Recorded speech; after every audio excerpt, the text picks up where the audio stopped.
Hey,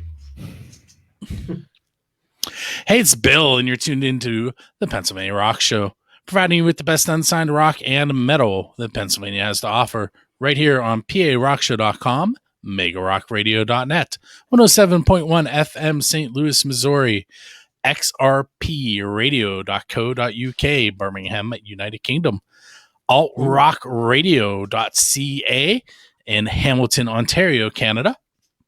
On the beaches of San Diego, we have rootaroораdio.com. And I feel like I'm forgetting someone besides me. Buildthescene.com is me. You can find our radio station right up top. Click on the word radio. I know I'm forgetting someone. That's terrible. Yeah, I don't remember who it is. Just give him a shout out in the middle of the show and you remember. It's all good. But I do want to mention that Alt Rock Radio, they just celebrated their 2-year anniversary this weekend. So I want to give them a shout out. They used to be called Danko Radio back when I first started this, and then they went away for a while, and then they came back, and I found them, and they're like, yeah, let's do your show again. So been involved with them pretty much for the 2 years that they've been back, and they took me across the border with them. That's awesome. So with me tonight on episode number 565 is Neostem. Yeah, there's been a lot of episodes over the years. Something else I want to mention right off the bat before we get too far into this. The Pennsylvania Rock Show is now available on iHeartRadio. So you can go there and search the Pennsylvania Rock Show and find the podcast. So that's what's up. Yeah. But not Pandora, and they won't tell me why. I tell you what, when I was getting our albums on Pandora, it was a process and a half. It was, but when I finally got it on there, it was, everything now is automatically, our new albums automatically go onto there. But getting on there at first, it was a long and lot of hoop process. Well, I filled out the forms for both this show and for 3 Questions and a Song, and it just says that they were both declined. And it said, if you have any questions, email us here. So I emailed them, and they sent me back this long email that basically said decisions are made on a case-by-case situation, and unfortunately, we can't add you, and we don't discuss why. It's like, well, then why put that I should email you? You have to send them like a private email. Like I said, it is a process. I had to do it email, so I had to email one person. And then I had to send I got a reply from one person. I replied to it. I had to send it to another person. And then there was a verification process. But yeah, it was all sorts of a mess. But like I said, when we got on Pandora, it was well worth it, because when I look on our root note stats every month, Pandora surpassed Spotify in putting our music out to listeners. Yeah. So it is definitely, once you get through all the loopholes, it is definitely worth it. Well, then I probably shouldn't have put them on notice then. No. I like Pandora. It's awesome. That's all I listen to here at home on TV. So real quick, Chris Thunderwolf Dotson popped in. What's up, Chris? He's hanging out in the chat room. He owns Woofs Customs, which is a instrument custom finish company. They do hollow flash finishes, which are like this. It's so hard to describe, but it's multicolor and it's really shiny and it's really cool. You should check them out by going to Woofs Custom. I'll be definitely taking a look at that. Woofs Customs.online is the website, or you can look them up on Facebook. They are a sponsor of BuildTheScene.com's radio station. Yeah. So when I saw he was there, I wanted to make sure that we mentioned it. Nice. Hi, Chris. We'll definitely be checking out your stuff. Yeah. Definitely. Totally. Yeah. And he does the hollow flash finishes, and then his wife does custom paint jobs on the instruments. So it makes it that much more personal too. Yeah. Plus, I'm sure they can probably customize it to your liking too. I've seen work on bass. I've seen work on guitars. I've seen them do stuff on drums. Mm-hmm. So if you have an instrument and you want to customize it and draw the attention of the people you're playing to, make sure you check out Chris at Woofs Customs. Cool. Definitely. Hey, so Neostem has a new album out called Germination, which explains why there's a tulip over my shoulder over here The and album some cover. pollen over here. Talking around. At least you knew what it was. A lot of people don't know what that was. When I was making it, and I was like, I got to put something because the whole thing of germination. I'm like, how am I going to get a plant to grow to convey on the album? I was like, but hold on, it's COVID season. It's all COVID season. We'll call it COVID life. I was like, but they'll know spores. So that's where I put the pollen spores in. Yeah, I actually just tested my fourth graders or fifth graders. Hold on a second. My fourth graders on this last week. Did pollination and the parts of the flower and all kinds of other stuff. Oh yeah, it's a process. So I think I'm just going to start off with that question that I was telling you about off the air. Only because then you'll understand why I told you my wife did what she did. So recently I watched a documentary about Robert Johnson, and a lot of my questions come from things that I experience. So the question is, if you were standing at a crossroads waiting for the devil to show up, why are you waiting to meet with him? What are you going to sell your soul for? Well, I guess a candy bar and a taco would not be a good idea then. Probably not.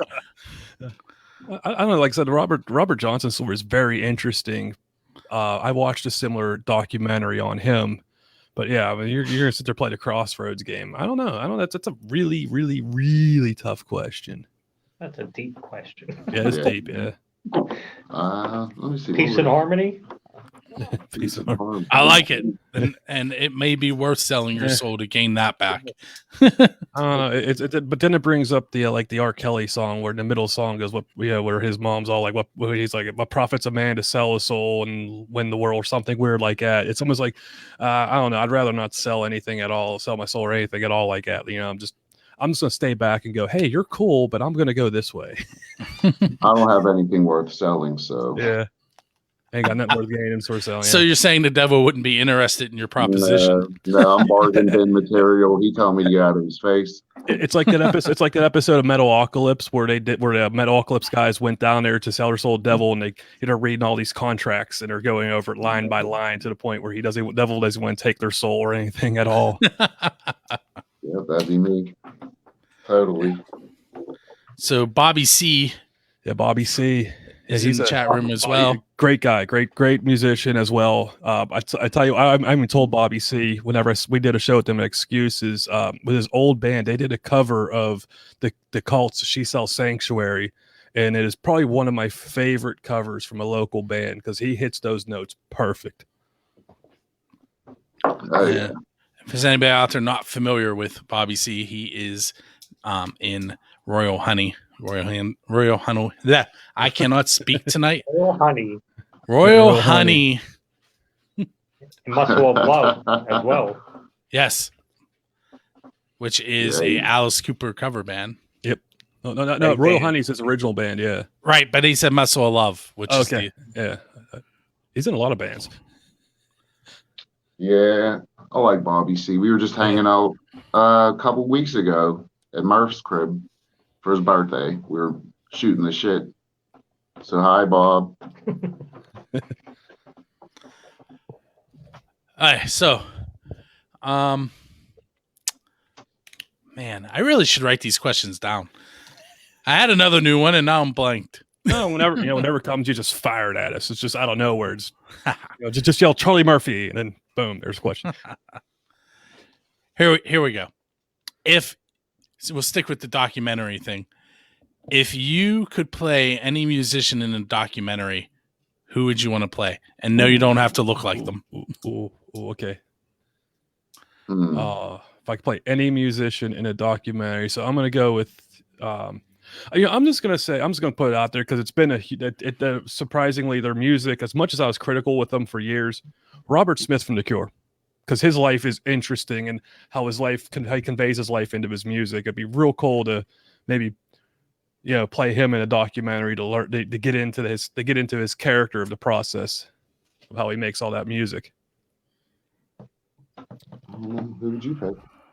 I think I would pick Mike Portnoy just because of the road that he's traveled. He's went from Dream Theater, Avenged Sevenfold. He's played with Twisted Sister. Now he's in Sons of Apollo. He's just been everywhere. He does everything, and he's a fantastic drummer. My favorite. So I'd play Mike Portnoy. I don't know who I would pick. In all honesty, I have not a clue. If I do, it'd probably have to be a band from the '60s. Who it would be, I don't know. I honestly don't. I'm really stumped. You stumped Ryan. That never happens. That never happens. Yeah. Yeah, I'm gonna have to WD-40 my brain.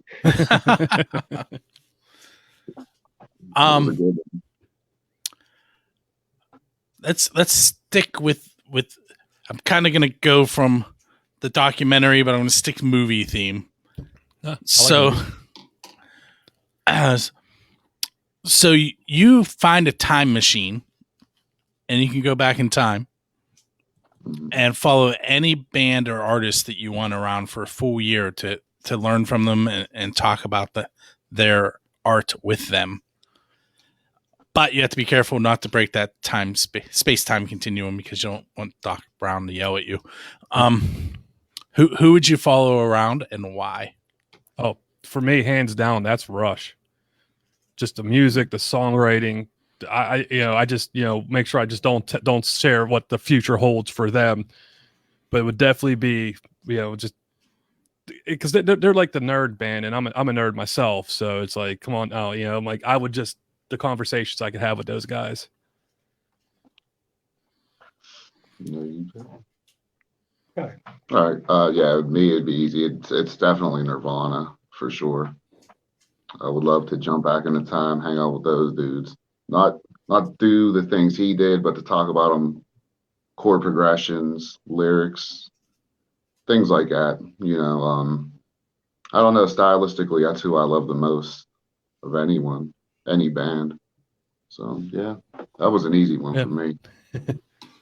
I think I would have to go with Pink Floyd.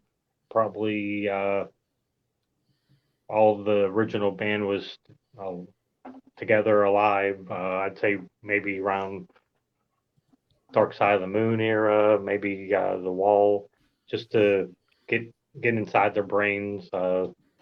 They've done everything. They've been there, done that. One of the greatest bands of all time. Just to see them work, write, play, practice, that'd be something to see. I would be more interested in seeing how the songs come about. Like, like they get written, but then like the formulation of them, this is the verse, this is the pre, this is the bridge. I mean, you know what I mean? Just how it comes to them. Sit in on and you're having David Gilmour and Roger Waters, both two different personalities. That would to be a fly on the wall when they were making those albums. Mm-hmm. Yep. How they put them together. Yeah. Okay, sticking with the movie theme. Okay. So in Forrest Gump sits on a bench and has this long conversation. The life is like a box of chocolates scene.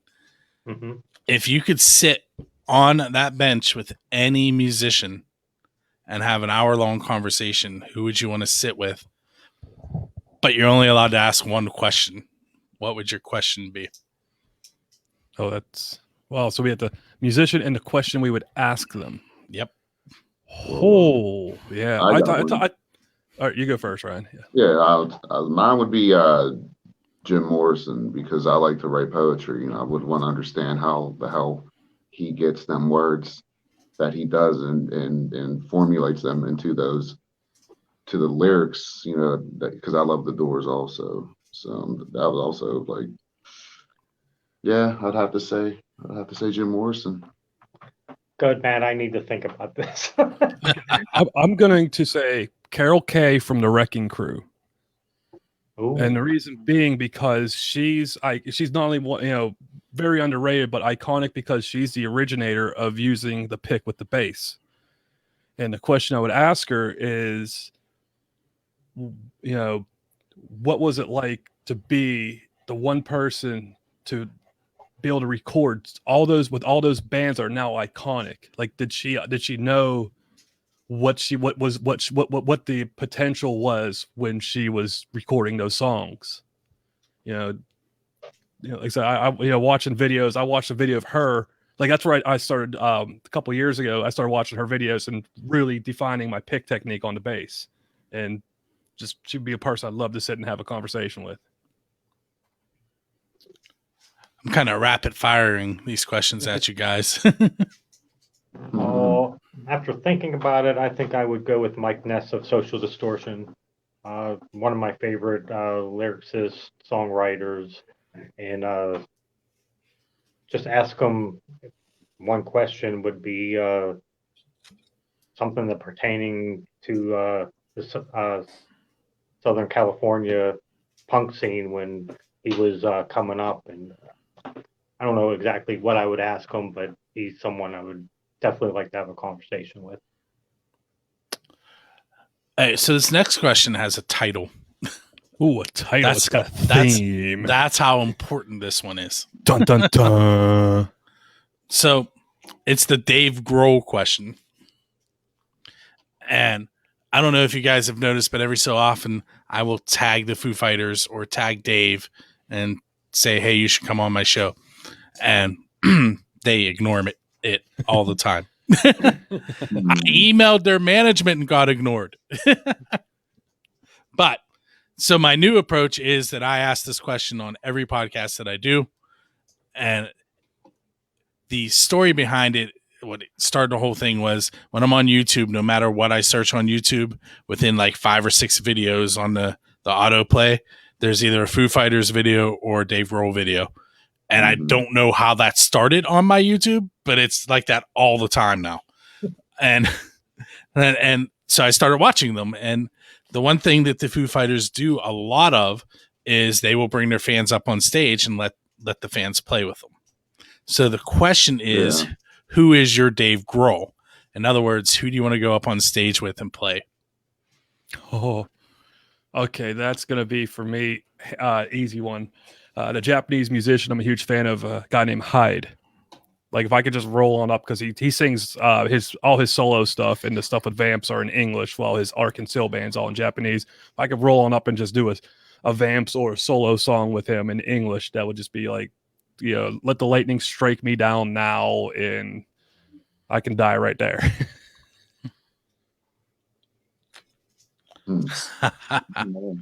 Preferably Season's Call from his first solo album. So who would I kick off the drums? Who would you kick off the drums? I don't know. I mean, just to, jam a song out with. Nick Mason. So Roger or David Gilmour. I'd love to get up on stage and do a song with David Gilmour. So I'd have to kind of boot Nick Mason, which I don't know if I'd want to do that, but to play with David Gilmour, I would do that. Well, pretty much every musician I would is deceased, so I was gonna say Tom Petty, but then I forgot that he. But I don't know. Nowadays, I don't know. I think Chevelle. They're cool. Chevelle, they're not bad. If I go up there and do a jam with them, I mean, in all honesty, like that's probably who it would be. Yeah, I mean, them. I'll just stick with that. Chevelle's a good band. Yeah, they are a really good band. So I throw this out every once in a while too. I even went as far as to try and find Taylor Hawkins on Twitter, thinking I could get a back door in, and he hasn't posted on Twitter in like 4 years. It's not working. It's like when I post stuff to Dan Housen's Twitter, he replies to everyone else but me, and I'm like, dude, I bought a shirt. Come on. See, I figured, I don't know how familiar you are with Taylor Hawkins, but he has another band. And the band's name is Taylor Hawkins and the Coattail Riders. Yeah, I've heard of that. Yeah. You So, talking about Lance Morissette's original drummer, right? Right. Yes. Yeah. So I figured, he would be the one that could help me get in there, but I can't get a hold of him either. Wow. Damn, you're getting iced out, man. You're just roll up on him one day. Yeah, just show up. Just show up. he did a video with Brian Johnson recently. I saw that documentary. Brian showed up with a van. Yeah, I saw that. It's to everyone listening, that is on YouTube for free. You don't have to have Access TV. But you have to click on Brian Johnson's like when you see one of his videos, click on his profile video because it's hidden in there. That's how I saw it. That's yeah. It showed up because that was the Dave Grohl video in my list that day. It didn't show up for me. I saw the one where he had the guy for Dire Straits, and then I was clicking around like the video wasn't showing up in the video library, so I clicked on his profile and it was right there. I'm like, I'm gonna watch this. It is really it's well worth watching for anyone listening. Check it out. But yeah, Dave talks to everyone but me. That's what I'm noticing. Brian Johnson from AC/DC. Yeah. So you said it was in it because I want to see that. Yeah, I'll send you Ryan. I'll send you the link in the text after the show. For the tip, Matthew. Yeah. Okay. Let's see, what other oddball questions can I ask you guys before we get into who Neostem is? Not that we're not, because really you guys are covering who your influences are, whether you realize it or not.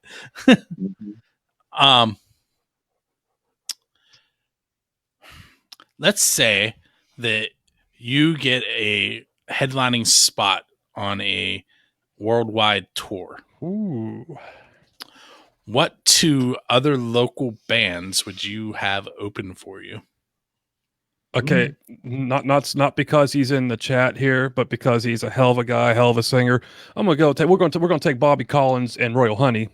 I mean, we'll throw them on there, yeah. And we just played a show on Saturday with a real young band, Tempered, who's got a lot of potential.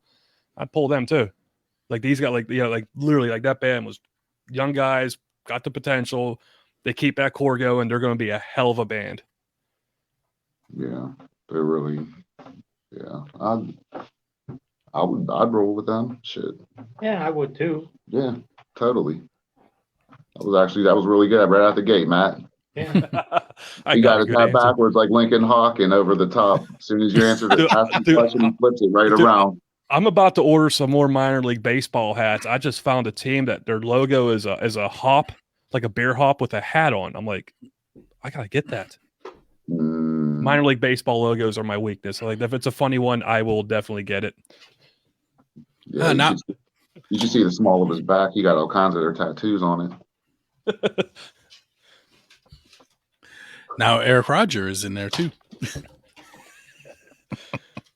Eric. Hello.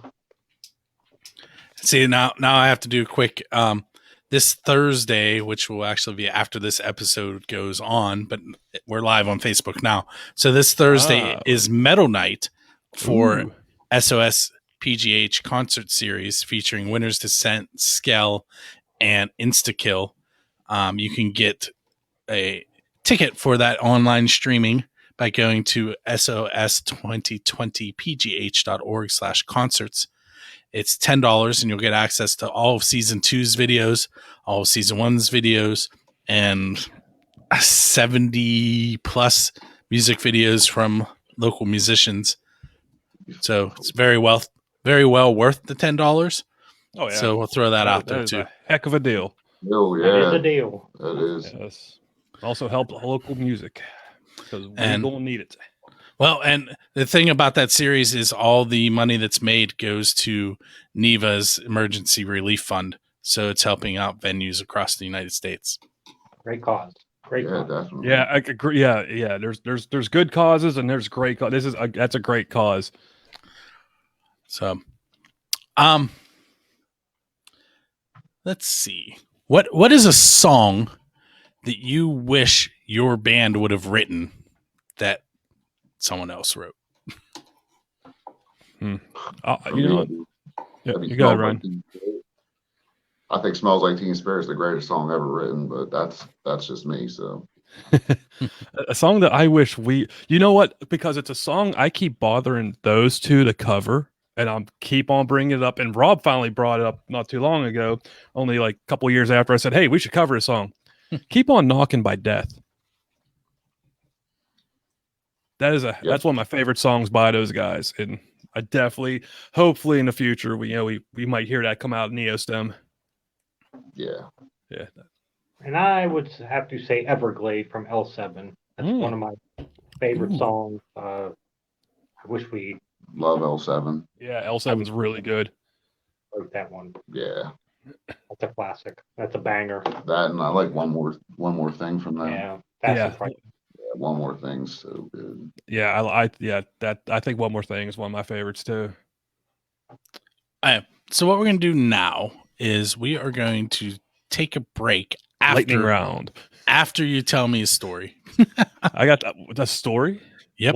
Once upon a time in a galaxy far, far away, there was. I think this one already exists. Yeah, I think it does too.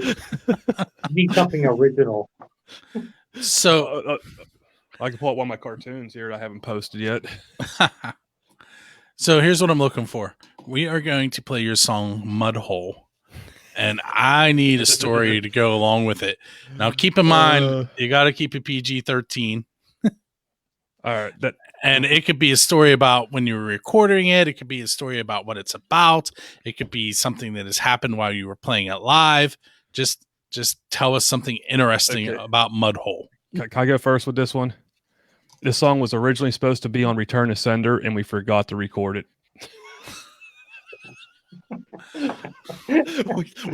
When I was uploading everything to get released, I'm like, we forgot Mudhole. Yeah. Well, that's because Johnny wanted us to do Bottom Shelf, so he threw our concentration off. Yeah, we got so into Bottom Shelf that we totally forgot Mudhole. Yeah. Well, if you want to know the story about Mudhole, Mudhole is actually the town where I live in where we practice. It's called Munhall. Yeah, where me and Ryan grew up back at. When we were younger, we used to call it Mudhole because it was a crap, every kid hates their damn town. So it's about the 15120, and it just points out all the problems that actually went on within the 15120 that still do to this day. Yeah. A lot of it has to do with a lot of people who used to be around who aren't here anymore. I mean, it's like a blueprint, the lyrics. If you look at the lyrics, it's literally the blueprint for this. It just pretty much lays itself out, but you have to be from Munhall in order to understand it. Yeah. Whenever we debuted it at the Hobnob, which is located in Munhall, the people there, I was kind of scared, like someone's going to understand this and they're going to get really pissed at us.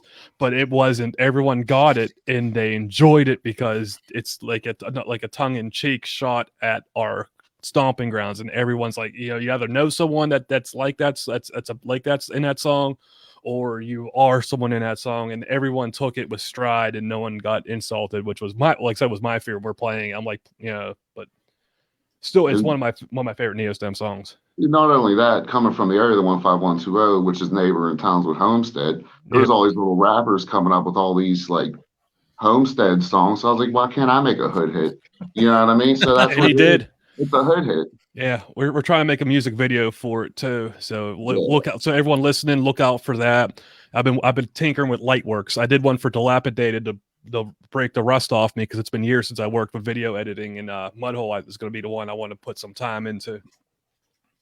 If there's one thing in this world that I hate, it's video editing. Oh, it's so tedious. I hate it.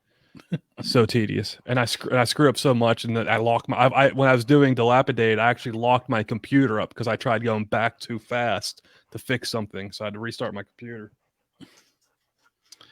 Yeah, that's why this video won't be edited, because I hate it. The audio will be, video won't be. All right. Do you want to add to it, Rob, or are you cool with what they said? I'm cool with it. Forgetting It is probably the classic story behind this song, and I really can't top that. So yeah. All right. So what we're gonna do next is we're gonna listen to Mudhole by Neostem. We're also gonna listen to another new track, the Pennsylvania Rock Show, called Any Way It Goes by the band Quiet Hours. And we will be right back with the gentlemen from Neostem. Oh, we're gentlemen. You've upgraded us. All right, so we're not actually going to play it live because Facebook will mute us, but I'll edit it in. Stuff. Yeah. Cool. Because I actually download this video and export the audio from it.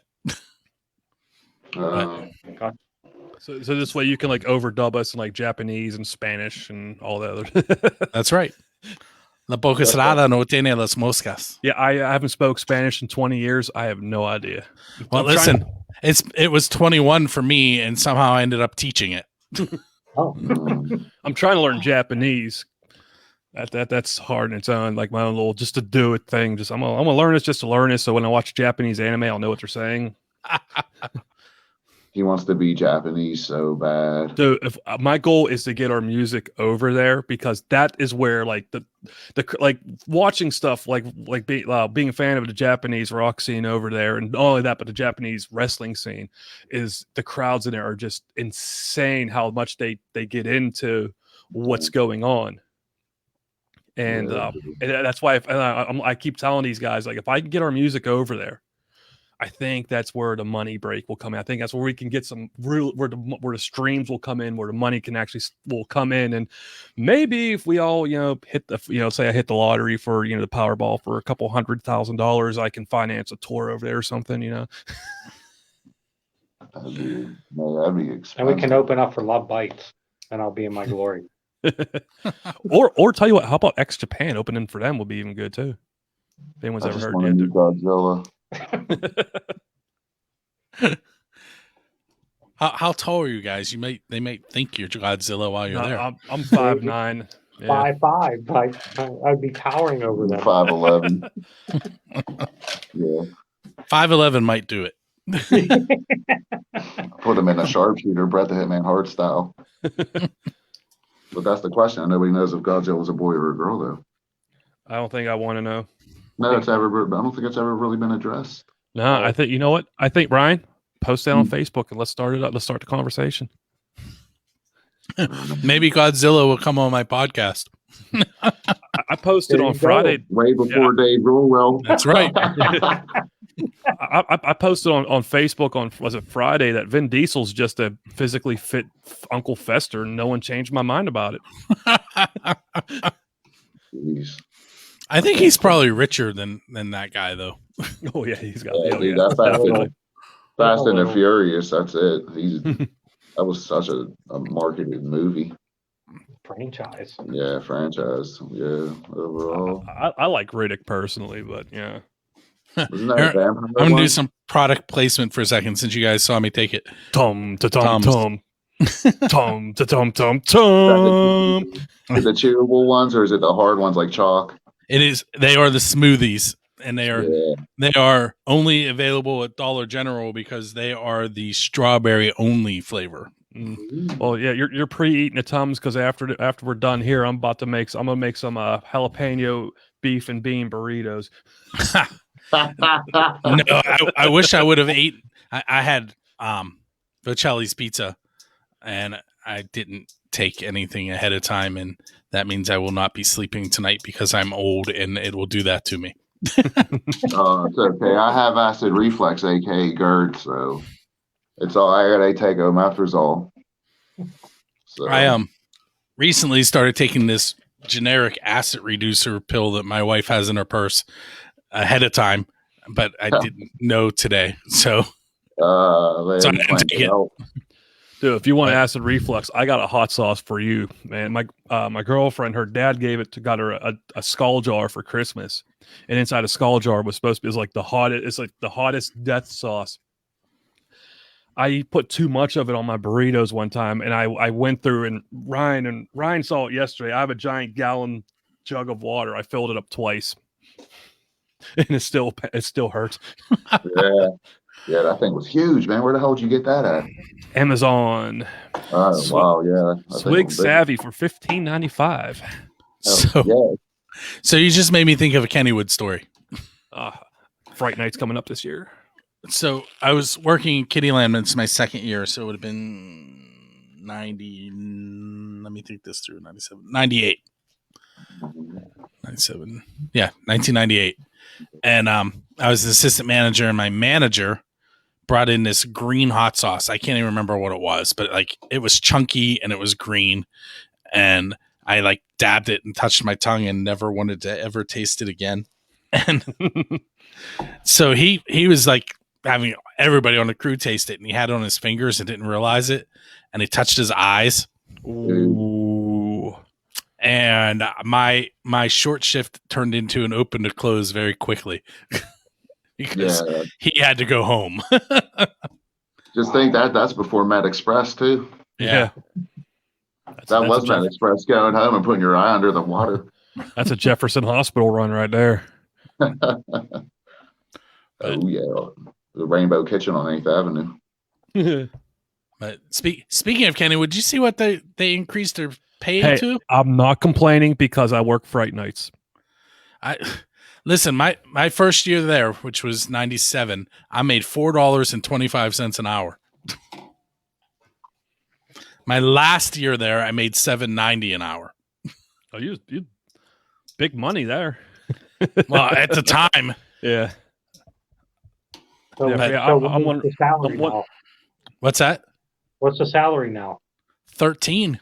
It's 13 for what they say. There's a little verbiage there where I think a lot of people are going to get real angry because they said $13 an hour for positions that require adults over 18. So a lot of people are going to be real upset when they go there and realize, oh, I'm not working a job that requires an adult to do. Yep. Yeah, so that's why when Fright Night's coming up this year, it's like I never even complain. Whatever they offer me, you're paying me to scare people. Come on now, you know. I have an off the air, not recorded story to tell you about pay. But let's get back into this, and then I'll tell you that story when we go off. Off the air, I mean. Yeah, we go off here. I probably I'll be getting a lot of angry. Yeah, people like, yeah, Matt, you can't do this. I was like, oh no, tongue in cheek. Hey, so that was Neostem Mudhole, and right after that, you heard Quiet Hours. Any Way It Goes. If you're just tuning in, with me tonight are Rob, Ryan, and Matt from Neostem. Yo. And we learned a lot about their influences through crazy questions. And I feel like I'm going to ask another crazy question because that's what I do. Cray. Excellent. All right. So I'm flipping through a social studies book and I turn the page and there's a picture of Neostem in this book. Why are you there? Oh man, how are we there? Mistake? Mistake, yeah, probably because there's a big goal. I don't know. Our time traveling car went to the wrong time. I love how you brought that back in. We're gonna show up and Matt's gonna eat all the food at the Last Supper, and that's thing. Yeah, dude. When I get off stage, I am like one hungry person. Like, if I could share a funny story that Ryan will remember, we were playing at the White Hawk. Was it the White Hawk Cafe up in Penn Hills? We're doing a birthday show for a friend, and our old drummer's wife had 2 pieces of hoagie wait for me when I got off stage at the bar. We get off stage, I'm eating one of the pieces of hoagies, and I turn around, and the other piece of hoagie's gone. The bartender ate my piece of hoagie. What? This whole entire time I'm on stage playing, and I look over. I'm playing music to the people, but I'm really playing my love for the hoagie that I'm about to devour because I get off stage and I get through one hoagie.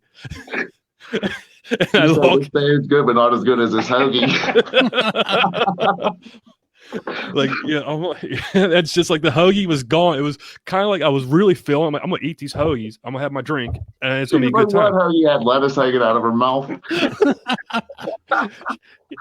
It's what's really messed up is Ryan's not even joking. Oh, it really happened.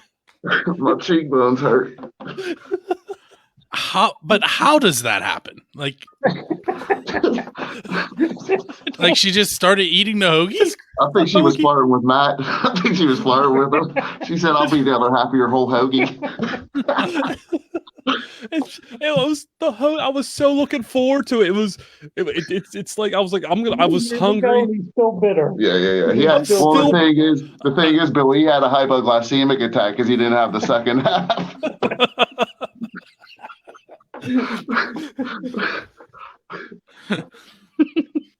Sorry, Matt. I know you gotta take a big swig of water out of that big jug. All right, I think this is perfect time for this question. I want you to tell me about a embarrassing moment that happened on stage, but you can't tell me about yourself.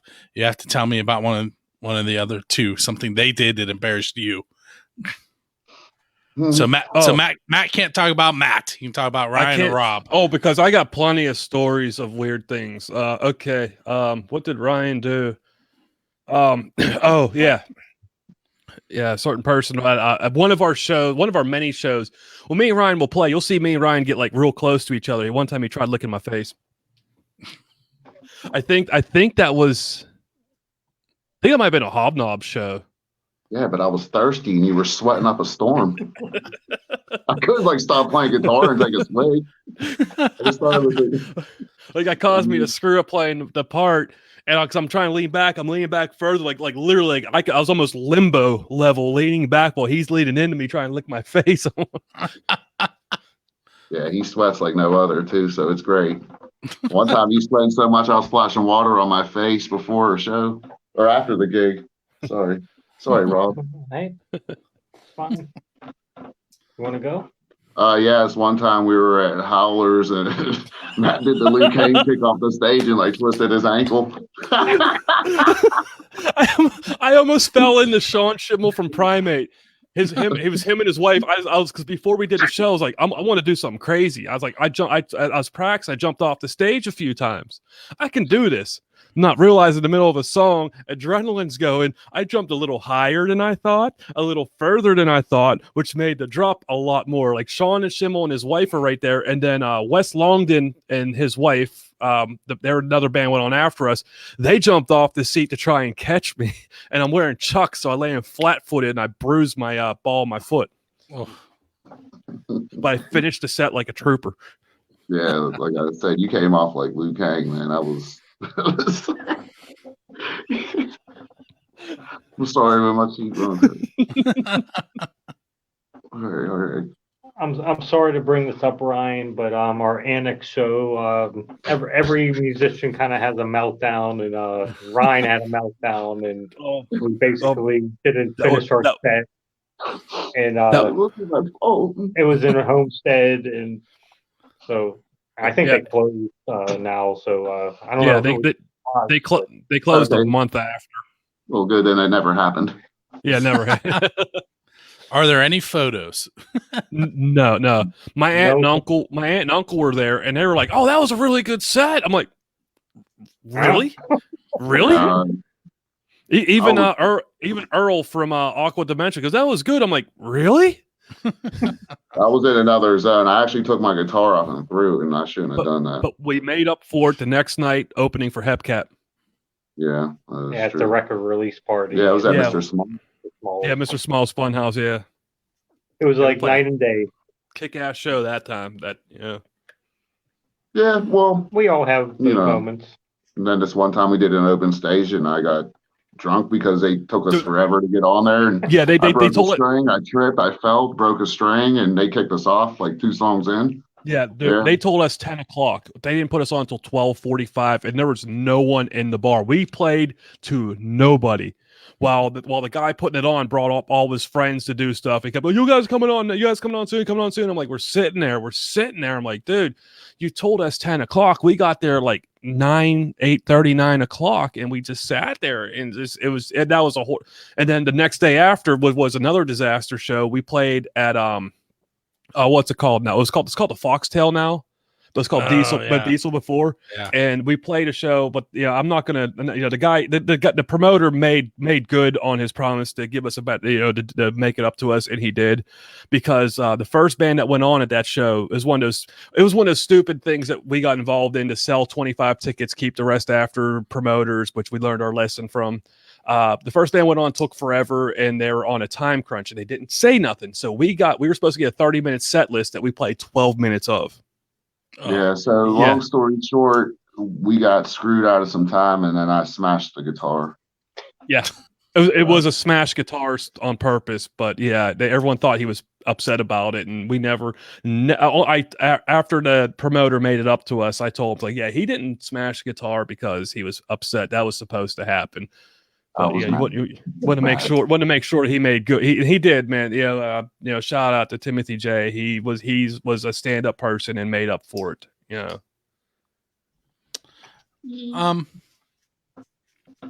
Let's see. I think I'm going to give you another titled question. This one is called the Diesel Beast question. Diesel Beast.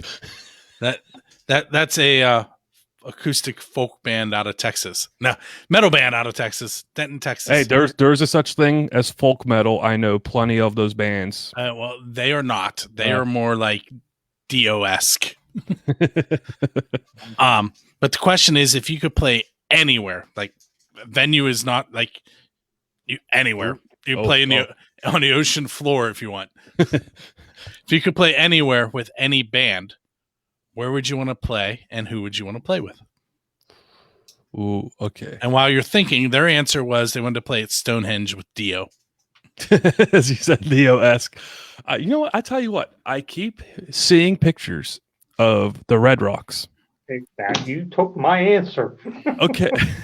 I'll take the Tokyo Dome while you take Red Rocks. And I'm gonna throw it out there because I would like to open for my future wife, Lindsay Sterling. That's right, internet world. She doesn't know it yet, and it's never going to happen. But I'm going to marry Lindsay Sterling one day, and she's going to divorce me, and I'm going to get nothing out of that marriage. Jeez, don't sell yourself short, Matthew. So you're a good-looking guy. You got nice back muscle. On episode number 565, Matt talks about stalking Lindsay, and Bill talks about stalking Dave Grohl. Anybody else want to? We can't top that, so guys win. You're really getting iced out now, Billy. There are attorneys all over it. Yep. There'll be a cease and desist right on my door when I go to work in the morning. So where would you play? Where would I play? Where would I like to play? I don't know. Probably the generic Madison Square Garden with Mud Honey. Oh, dude, that's a hell of a venue right there. Yeah, that's what I mean. Yeah, I'll go with that. I mean, I know it's not generic, but it's just like that was just so cliche to say. But I don't know. It has so much history, and you sell out Madison Square Garden, you can sell anywhere else. That's the saying. Yeah. Yeah. So yeah, I would have to say Red Rocks and probably Social Distortion. I think that I'd like to open up for them. I think that would be cool show. Yeah, definitely Mud Honey open up for them though. You know what I mean? Cause... Oh yeah. Got to show our respect. Hey guys, I'm gonna give you hopefully the two easiest questions of the night, and then they're gonna be the hardest questions ever. So. The first one is you have the new album out, Germination. Yep. And where can people track that down and purchase a copy from you? Okay. Well, we're gonna be having physical copies soon, but if you want to get it digitally, Amazon, you can get off Bandcamp, anywhere digitally where you can purchase music digitally, you can get it.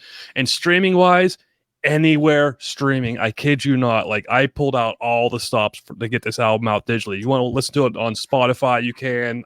Apple Music, go for it. Amazon Music, Pandora, as we were talking before the show.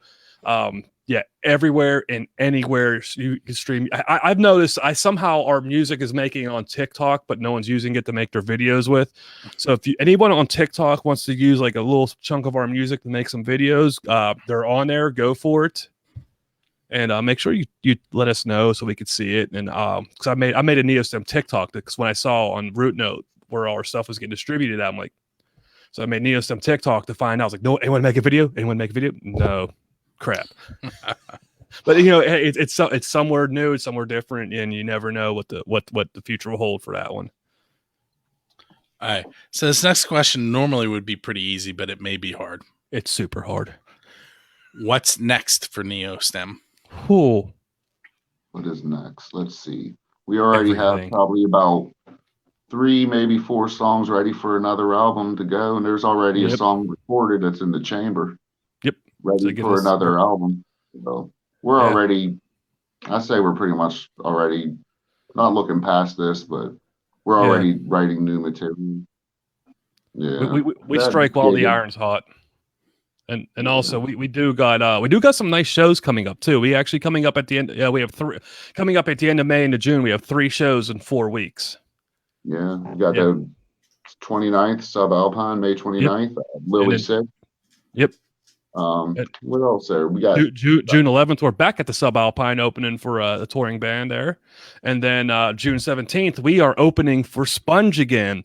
And what makes this one unique is we were actually asked before the show was even, like, they hit us up long before going, hey, Ladreski asking us, would we like to open up for him? Like, hell yeah, we'd like to open up for him again. Yeah. It's a no-brainer. It's been rescheduled 4 times, but that's just the norm. yeah, in the it's past been year. happening to a lot of people. Yeah. Looking- And what made it cool was whenever with it being rescheduled so many times, nobody asked us for a refund on tickets either. Yeah. That's what, yeah. And like, and last time we opened for them, they were on the side of the stage watching our set. So we set the bar then, so we got one up what we did last time for this one here. So that means no licking Matt. Rob, I mean, who knows? Oh man. Yeah, because last Sorry. time Ryan was set up, Wade had a set up on stage. They had Rob on drums, then Ryan, and then they put me all the way on the other side of stage. Like, I may as well have been in the dark where I was. He was sending us postcards during the set. He was just He sent me text. He's like, can you hear me? He's like, how's the monitor sound? They had him in the janitor room. They're like, Matt, you go down there. Where? Further. You know, further. once you mop the hall too while you're strumming around, you move around a lot. Dude, I was. They were on the stage. I was all the way in lane 1 in the bowling alley playing. And we do have a lot of cool shows coming up. We're excited about. Yeah, and we got more coming up too. We don't know when or where, but they're coming for They're sure. coming. Yeah. We have stuff that's like, as Ryan would say, in the chamber. We're just waiting to pull the trigger on definites on them. Cool. And they can find that information on your Facebook page? Yes, Definitely. you can. Also, if you guys want to buy merch online, we have a Threadless store. If you go to threadless.com/Neostem, you can purchase shirts. Because the Threadless lets us make just about anything. So just to see if I could do it. For all the ladies out there is Neostem print leggings on Threadless. So make sure you check it out. And I'll be uploading more stuff too. I was supposed to do something yesterday, but I had a lot going on at the house, so I should probably get on that probably tonight or tomorrow. All right. Yeah, So, Matt. I mean, what the heck? I'm slacking. so I want to thank you guys for hanging out with me on 555. Yeah, 550. What did I say? 550. No, 565. Yeah. 65. 565. That's the lottery number. Yep. Play that and box it. Mm, On Boxing Day, Canada Boxing Day too. I mean, I guess. I mean, there's really only one number that can move. Anyway, this has been episode 565 of the Pennsylvania Rock Show. Hang out for a little bit, listen to the best unsigned rock and metal. When the show ends, you will hear Mr. John, the American Hilljack Lane, telling you how to subscribe and follow the show. That does not mean leave the station that you're listening to. The majority of the stations will be playing more unsigned metal, rock, and other genres. Mega Rock Radio will be playing a mix of unsigned and signed bands. So make sure you hang out on those stations, show them a little love, and keep in mind, if you're going to XRP Radio, they are 5 hours ahead of us.